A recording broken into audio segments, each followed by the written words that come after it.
right, so we have this question here. It says graph the feasible region for the following system. I'm going to use this graph from the website as my scratch paper, and then I'll transfer the final answer to the website, and I'll show you how to do that. First thing I'm going to do is graph this first line. I'm going to graph this one in blue. The second one I will graph in this red color. And these last two just mean that I'm in the first quadrant. And you're looking at the coordinate plane. I'm to the right of the y-axis and above the x-axis. So let's get rid of those. Let's go back to blue. So I'm going to find the intercepts here because it's written in standard form. So I'll let x be 0. When x is 0, I get 5y equals 45. So I get y is 9. Now the reverse, I'm going to let y be 0. That goes away. I'm left with 2x equals 45, or x equals 22.5. Let me make that a little bit bigger. 22.5, comma 0. Like that.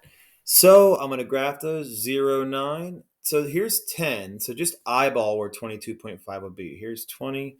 I don't know, somewhere out here. Doesn't have to be perfect, but we're going to call this 22.5. Okay, I'll connect those with a solid line because it's less than or equal to.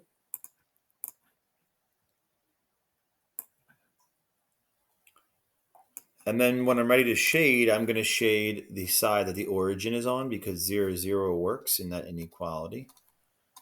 So I get this line here.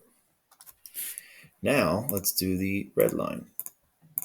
I'm going to graph the intercepts for the red line. Let x be 0. I get 3y equals 56.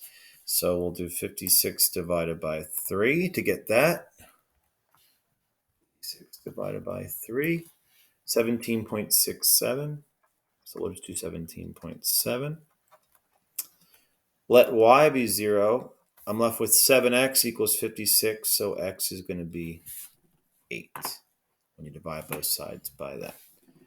So I have 17.7. Here's 10. I don't know. It's going to fall off the graph again, but let's just put it right there. This is 17.7. And then 8 zeros right there. I'm going to connect those. It's not necessary to be super accurate because we're just going to use math to find the intersections anyway. So when I test 0, 0 for that point, I'm going to shade towards the origin as well. And remember, I'm using everything to the right of the y-axis and above the x-axis.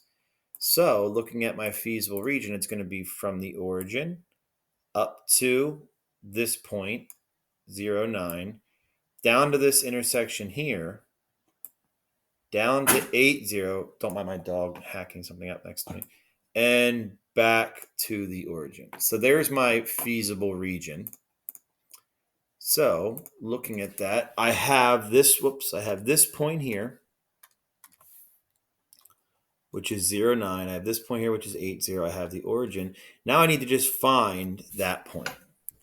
I need to find where the blue and red lines cross, or I need to find where these two equations intersect. And this is going to be 7x plus 3y equals 56.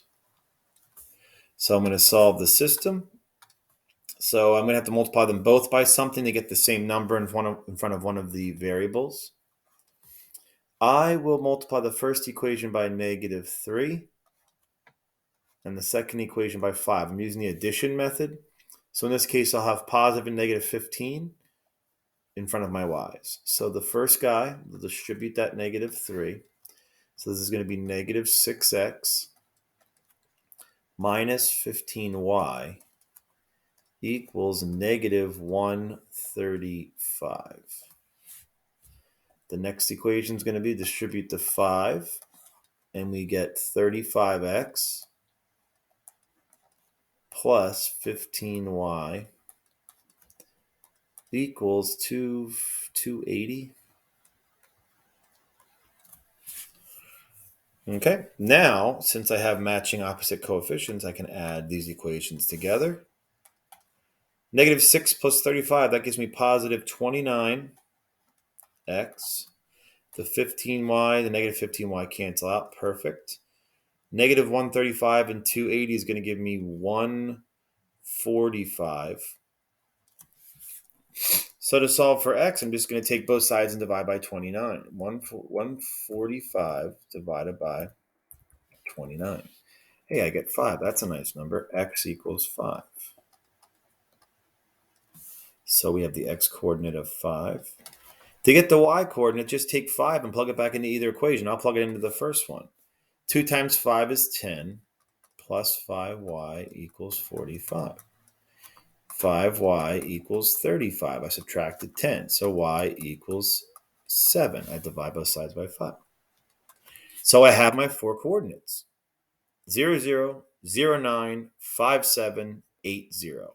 So going back to the website, we're just going to take our pen, start at 0, 0, up to 0, 9, over to 5, 7, right there, over to 8, 0, and back to the origin. And you'll see if I compare that to the computer's answer, it's the same thing.